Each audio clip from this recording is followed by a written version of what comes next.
21장부터 24장까지를 이렇게 그 대꾸 교차법으로다가 이렇게 썼다.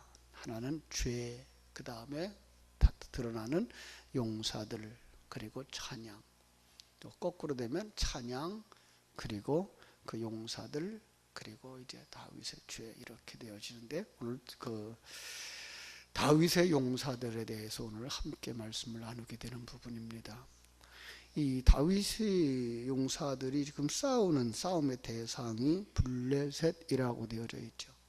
이 블레셋이라고 하는 나라는 이스라엘의 남쪽, 서남쪽에 붙어 있는 그런 나라거든요. 상당히 그 전쟁을 즐기고 좋아하는, 그래서 약탈을 일삼는 민족이었던 것을 우리가 알 수가 있습니다. 그래서 이스라엘을 상당히 여러 번 괴롭혔죠. 이스라엘이 수가 많지 않고 약할 때마다 공격해 들어왔고, 때로는 하나님이 이스라엘 백성들의 범죄할 때에 그들을 도구로 사용해서 징계하고 하나님께로 돌아오도록 했던 것을 우리는 볼 수가 있습니다. 다윗에게 있어서 아주 좋은 군사들이 있었는데 바로 그것을 세 무리로 이렇게 나눠 볼 수가 있죠. 그렇죠?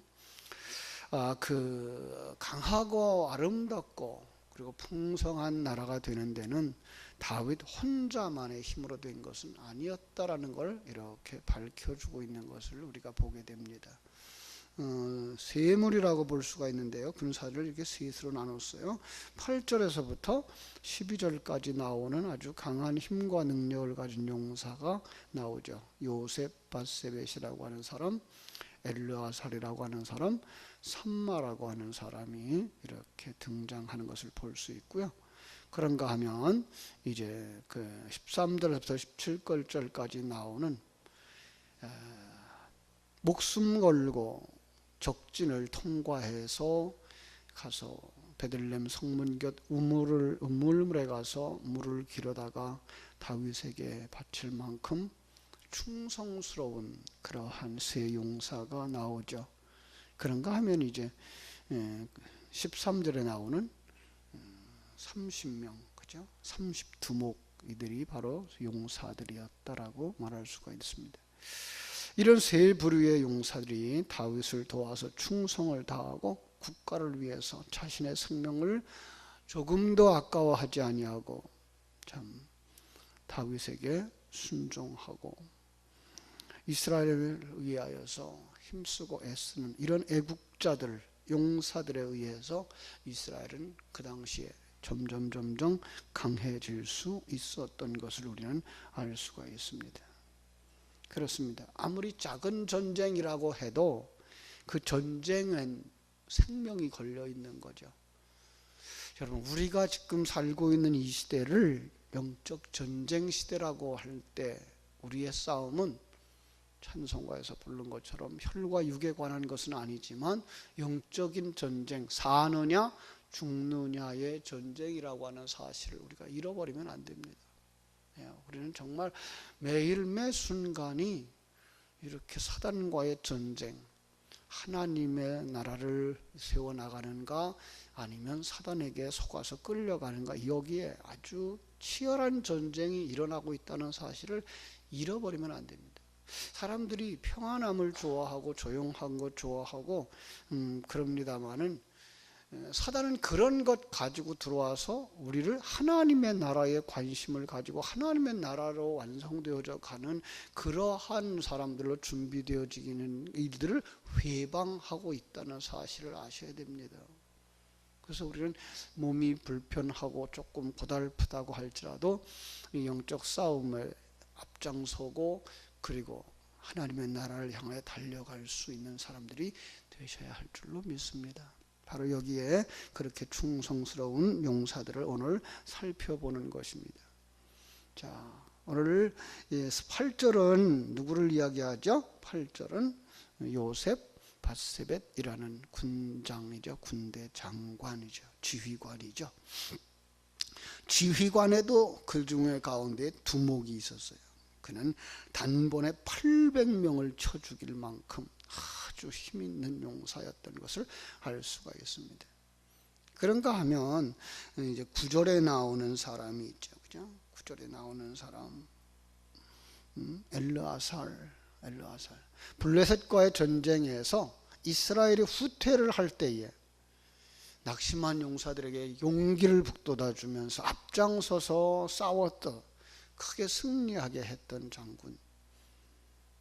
참 사람들이 낙심하고 뒷걸음질 치고, 아니 어떤 면에서는 뒤를 돌아서 꽁무니 빼고 도망가는 그들 가운데에 들어가서 격려하고 그들의 방향을 돌이켜서 그 대적과 싸울 수 있도록 이끌어갈 수 있는 것, 보통 실력 가지고 되는 게 아니죠. 그렇습니다. 이런 용사를 하나님이 찾고 있는 줄로 믿습니다. 하랄 사람 3만은요. 또 이제 11절에 나오는데요. 그는 정말 블레셋 군대가 녹두나무 아래 모여 있는 것을 보고 이스라엘 군대가 도망을 쳐요. 역시 마찬가지죠. 도망을 칠 때 그 도망가는 길을 막아서고, 그죠? 앞서 나가서 싸움으로 말미암아 그날 큰 승리를 얻게 했다. 그리고 이렇게 이 용사들의 마음의 중심을 보면 그들은 모두 다 영광을 하나님께 돌리는 사람들이었다. 이렇게 말하고 있습니다. 12절이죠. 그는 그 밭 가운데 서서 막아 블레셋 사람을 친지라 여호와께서 큰 구원을 이루시니라. 사람들은 자기가 싸우고 자기에게 공을 돌리기 좋아하죠. 자기 자랑하기 좋아하죠. 그죠? 그런데 그들은 알았습니다. 전쟁은 여호와께 속한 것임을 알았고요. 역사의 주인공이 하나님인 줄 알았고요. 자기가 누군지를 알았습니다. 하나님의 앞에서 쓰임받는 종, 그죠? 하나님 앞에서 쓰임받는 종이라는 사실을 알았습니다. 그래서 종은 자기의 일을 다 한 다음에 뭐예요? 자기를 자랑하지 않습니다. 누가복음 17장 10절은 이와 같이 말하죠. 이와 같이 너희도 명령받은 것을 다 행한 후에 이르기를 우리는 무익한 종이라 우리의 하여야 할 일을 한 것뿐이라 할지니라. 참으로 그 자리에 여러분들이 머물러 있기를 주님의 이름으로 축원합니다. 이런 하나님이 함께 하심과 하나님의 도구로 쓰임받는 일은 그 일에 참여할 때에만 그걸 느낄 수가 있어요. 그 일을 행한 사람만 감격이 있는 거예요. 아주 쉬운 얘기로 성전을 하나 건축하는데 그 성전 건축에 성도들이 참여해요. 그죠? 모래라도 움직이고, 그죠? 참 와서 청소라도 하고, 그러면 그 건축이 완성되어져 입당을 할 때 거기에는 그냥 처음 와서 교회 잘 지었구나 라고 하는 생각하고 들어오는 사람하고 그 일을 자기가 갈고 닦고 한 사람하고는 생각이 다르죠. 성경에서도 그런 얘기가 나오죠. 그죠? 요한복음 2장에 보면 잔치집에 포도주가 떨어졌어요. 예수의 어머니가 와서 잔치집에 포도주가 떨어졌다고 그러니까 예수님이 내가 무슨 그 사람들과 무슨 상관이 있는데, 그래 놓고는 이제 어머니의 말대로 거기에 있는 종들에게 뭐예요? 물동이, 거기에 물동이는 그걸 사람들이 오고 갈 때 손 씻고 발 씻는 물이거든요. 거기다가 물을 갖다 가득히 채우라 그래요. 그러더니 물 채운 그 사람들에게 명령을 합니다. 이거 갖다가 저 포도주가 모자란다 그러니까 거기다 갖다 주어라. 분명히 알아요. 자기들이 물 떠오다 놓은 거예요. 물이에요. 근데 그걸 그 포도주가 모자라서 포도주를 찾고 있는 그들에게 갖다 주라고 하니까 해야 돼요, 말아야 돼요. 그렇죠? 세상 생각을 가지고서는 그건 도저히 할 수가 없는 거예요. 예수가 누군지를 알고 그 앞에 정말로 순종한다고 하는 그 믿음이 없이는 사는 것, 죽는 것, 일이 되는 것, 안 되는 것 그분이 하신다라고 하는 그 믿음을 가지지 아니하면 그 일을 할 수가 없는 거예요. 그런데 그 일을 합니다. 그랬더니 그 포도주를 맛본 연 회장이 얘기를 합니다. 아, 이렇게 좋은 포도주를 이제 내놓았구나. 다른 사람들은 다 포도주를 좋은 걸 주고 나중에 취하면 나쁜 거 막 주는데 이 집은 끝까지 좋은 포도주를 가져오네. 칭찬을 하죠. 누가 가장 감동을 받았을까요? 예수님일까요? 아니요. 더 중요한 건 그 물을 퍼다가 거기다 담고 그 물을 퍼다가 준 현장에서 그 일에 참여했던 사람들. 전쟁에 승리했습니다. 기쁨과 감사가 막 넘칩니다. 근데 가장 기뻐하는 사람들은 누굴까요? 그 전쟁에 나가서 친히 칼을 휘둘렀던 사람들. 여러분, 천국에 들어갈 때 누가 여러분 가장 감동적일까요? 이 땅에서 주님의 일에 참여하였던 자들, 주님을 위해서 용사로 나선 자들, 주의 종들처럼 주의 종들도 주의 종들답게 주의 일을 감당했던 주의 종들, 기름 부어 세움을 받았던 우리 장로님들, 또 안수 집사님들, 우리 권사님들, 정말 주님의 교회를 위해서 기도하고 주님의 교회를 위해서 헌신하고 주님을 위해서 정말 실망한 자들, 뒤돌아가는 자들 가로막고 그 길을 마음을 돌이켜서 이 영적 전쟁에 함께 참여하도록 이끌어갔던 그분들이 하늘나라에 들어가서 완성되어진 그 하늘나라를 보라다 보면서, 완성된 그 하늘나라의 구석구석을 살펴보면서 하나님께 영광을 돌릴 때 그들이 참 감격스러워하지 않겠습니까? 여러분들이 바로 그런 감격과 기쁨을 영원히 누릴 수 있는 이 마지막 시대의 십자가 군병들이 되시기를 주님의 이름으로 축원합니다. 여기 두 번째로 나오는 세 용사들의 충성심을 한번 보겠습니다. 블레셋의 전쟁이 또 다시 일어나고요. 다윗과 그의 영체는 그 산 꼭대기에, 산성에 진을 치고 있어요. 거기서 뭐가 내려다보여? 저 아래 베들레헴이 다 내려다보이는 바로 그런 거예요. 근데 그 블레셋 사람들이 그 베들레헴 저지대에 진치고 있는 거예요. 다윗은 산성에서 자기 고향을 내려다보면서 잠시 고향에 대한 생각을 하고 있었어요. 그때 베들레헴 성문 곁에 있었던 시원한 샘물이 생각나는 거예요. 저는 이 이야기를 할 때에 고향이 생각나는데요.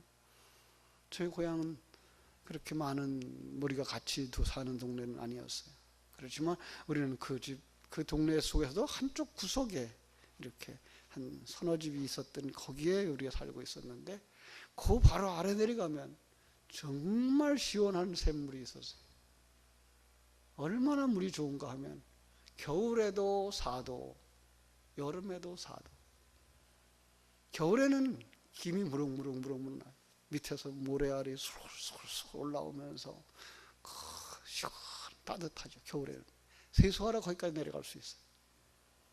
여름에는 얼마나 찬지 발을 못 담궈요. 거기 물이 계속 흘러가는 물이니까 그 앞에다 이렇게 물도랑을 만들어 놨는데 발을 못 담글 정도로 그렇게 좋은 물. 아마 다윗이 그런 물을 생각했던 것 같아요.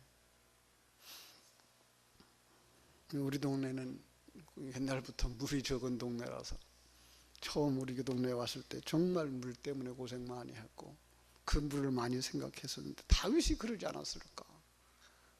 참 그 물 시원했다 그러는데 그걸 누가 들었어요? 밑에 있었던 바로 그 용사들이 들었어요. 그들도 목말랐겠죠. 금사들이 다 목말라 하고 지금 어려움을 겪는 그 상황인데, 이 말을 들은 3명의 용사들이 적진에 뛰어들어가서 적진과 충돌하면서 적진을 돌파하고 나아가서 베들레헴 성문 곁에 샘물을 길어다가, 그들이 거기까지 가는 건 이 전쟁에서 이기겠다고 하는 게 아니라 그냥 물 하나 길어오겠다고 하는 거예요. 그 다윗, 그 자기들의 리더, 그를 위하여서 그에 필요한, 그가 그렇게 사모하는 그걸 채워주기 위해서 그들을 목숨 걸고 나가서, 여러분 이거 전쟁하는 사람들의 생각이라면 이건 정말 어리석다라고 말할 수밖에 없잖아요. 그죠? 근데 그들은 그만큼 다윗 왕을 사랑했던 거죠. 그만큼 왕에 대한 충성으로 충만되어졌던 거죠. 그래서 왕을 위해서라면 목숨을 아끼지 아니하는 그런 충성하는 그들을 통해서 다윗은 뭐예요? 용기를 얻고 다윗은 정말로 훌륭한 그러한 왕이 될 수 있었던 거죠. 그렇다고 해서 그 물을 다윗이 헐벌컥벌컥 마시고 정말 좋구나 그랬나요? 아니요. 그도 알아요. 이 물이 어떻게 온 물인 줄 알아요. 용사들이 그 죽음을 무릅쓰고 가져온 그 물 내가 어떻게 마시겠느냐. 마실 수가 없는 거예요. 그래서 그걸 참으로 하나님께 제물로 드립니다. 이와 같은 다윗의 마음에 감동받은 군사들을 힘을 다해서, 그죠? 사기 충전해서 그날 전투를 승리로 이끌어갑니다. 나라를 사랑하는 용사들, 왕을 사랑하는 용사들, 왕의 사랑을 받으며 그리고 하나님의 사랑을 받아 승리하게 되는 역사를 이렇게 마지막에 기록하고 있습니다. 미국에 그 석유회사 점원인 아치볼드라고 하는 사람이 있었습니다. 이 록펠러가 그 석유회사를 운영하고 있을 때인데 이 사람은 어디를 가든지 자기 이름을 쓰는 게 아니라 숙박계 같은 데에 사인을 하게 되면은 바로 한 통에 4달러짜리 그 스탠다드 석유라고 썼다는 거예요. 자기가 이름을 드러내야 하는 어떤 자리에 자기의 이름을 드러내지 아니하고 그냥 자기 회사의 이름을 드러냈다는 거예요. 그래서 그 사람 별명이 한 통에 4달러. 그런데 그걸 사장인 록펠러가 들었어요. 그리고 이름 없는 그 점원을 불러요. 그 평사원과 함께 식사를 하면서 그 사람을 조금 알아갑니다. 그런데 그 놀라운 그의 마음의 회사, 그의 중심에 있는 회사의 모습, 그는 그 정도 그냥 표현만 하는 정도가 아니라 마음의 중심이 이 회사 안에 들어와 있었던 거예요. 그는 회사를 위해서 어떻게 하면 이 회사를 세울까? 어떻게 하는 것이 이 회사를 드러내는 것일까? 어떻게 하는 것이 이 회사의 사장에게 충성하는 것일까를 생각할 수 있었고, 생각했고, 그걸 실제로 옮겼어요. 여러분, 그 사람이 평사원이었지만 록펠러의 뒤를 이어서 이 석유회사의 사장이 된 사람이에요. 그렇습니다. 하나님은 오늘도 이런 사람을 찾고 계신다는 거예요. 그 마음의 중심에 예수 그리스도가 있는 사람, 그 마음의 중심에 하나님의 나라가 있는 사람, 하나님의 영광을 위하여 이 땅에 존재하는 하나님의 나라의 형태, 교회, 그 교회를 위하여 자기를 헌신하고 자기의 삶을 드리는 사람. 여러분, 오늘 우리들은 어떻게 충성하는 사람들입니까? 정말 주님을 위해서 여기 세 용사들처럼 충성할 수 있게 되기를 주님의 이름으로 축원합니다. 정말로 우리를 위하여 피 흘려 죽으신 우리 주님, 그분 앞에 충성을 다할 때 우리의 가지고 있는 모든 재능과 은사, 모든 것 주님께로부터 온 것인 줄 깨달아 알고 주님께 드리는 사람들이 되어져야 할 줄로 믿습니다. 누가복음 9장 23절에서 주님은 이렇게 말씀하십니다. 아무든지 나를 따라오려거든 자기를 부인하고 날마다 제 십자가를 지고 나를 따를 것이니라. 주님을 따르는 자들, 주님 앞에 모든 걸 드리는 자들은 천국을 선물로 받게 될 줄로 믿습니다. 하늘나라의 모든 것을 선물로 받게 될 줄로 믿습니다. 이 땅에서는요, 맡겨준 일에 충성하는 것, 그 작은 일에도 충성하는 것이어야 합니다. 사람들이요, 큰 일만 하려고 그래요. 큰 이름난 자리에 가려고만 하죠. 그렇죠? 작은 일은 생각지 않아요. 그러나 오늘 본문에 보면 그 1급 참모인 세 용사는 베들레헴 문물가에 가서 물을 길어다 주는, 참 앞에 나오는 그런 큰 용사들과는 격이 다르지만 그들은 정말로 왕을 위하여 아주 왕에 필요한 것, 그 작은 일에도 충성했던 것을 알 수가 있습니다. 이런 사람들이 주님 앞에서 칭찬을 받게 될 줄로 믿습니다. 그래서 마태복음 25장 21절에 보면 마지막 시간에 주님께서 주인이 다시 돌아오셔서 그 충성한 자들에게 뭐라고 말합니까? 잘하였도다. 착하고 충성된 종아, 네가 적은 일에 충성하였으니 내가 많은 것을 내게 맡기리니 네 주인의 즐거움에 참여할지어다 라고 축복합니다. 바로 이 축복의 소리가 여러분에게 임하여 여러분이 다 하나님 앞에 사랑받는 자요, 충성하는 자요, 그리고 하나님 앞에서 마지막 아름답고 복된 평가를 받고 천국을 소유하는 복 있는 성도들 되시기를 주님의 이름으로 축원합니다. 기도하겠습니다. 하나님,